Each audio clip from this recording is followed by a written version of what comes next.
Beta thalassemia is a common genetic disorder which is characterized by impaired beta globin synthesis.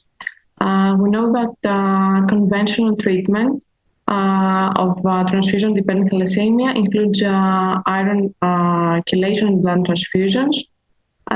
However, the only curative option nowadays remains allogeneic hematopoietic stem cell transplantation. However, all these available treatments pose a significant burden on the patient's quality of life, as they cause secondary problems and long-term morbidity. So, in our study, which was a meta-analysis, we wanted to compare health-related quality of life in transplanting transfusion-dependent thalassemia patients and those who were not transplanted and were treated with conventional therapy. For this reason, we, after literature research, we recorded quality of life scores presented through well-known validated questionnaires, and we collected data from 8 cross-sectional studies in a total of 1,257 patients, of whom 43% were transplanted and 47% were pediatric patients. So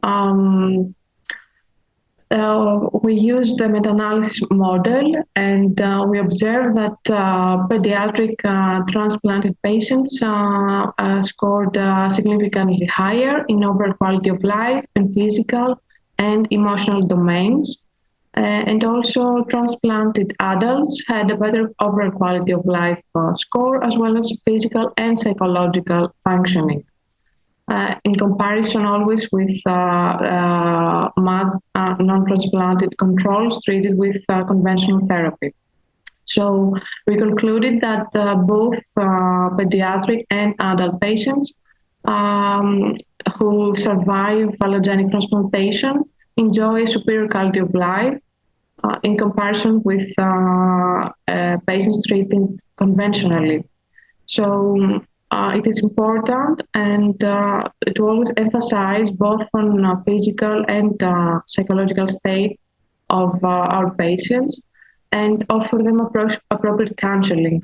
Of course, we know that it is the choice of a transplant procedure is not always easy, because transfusion-dependent thalassemia is a non-malignant chronic disease. And there's a lot of we know that transplant-related mortality and clinical complications, such as graft versus host disease. So it is important, of course, that our results are validated through more prospective studies examining the pre-transplant and post-transplant period quality of life, and quality of life generally in conventional treated patients.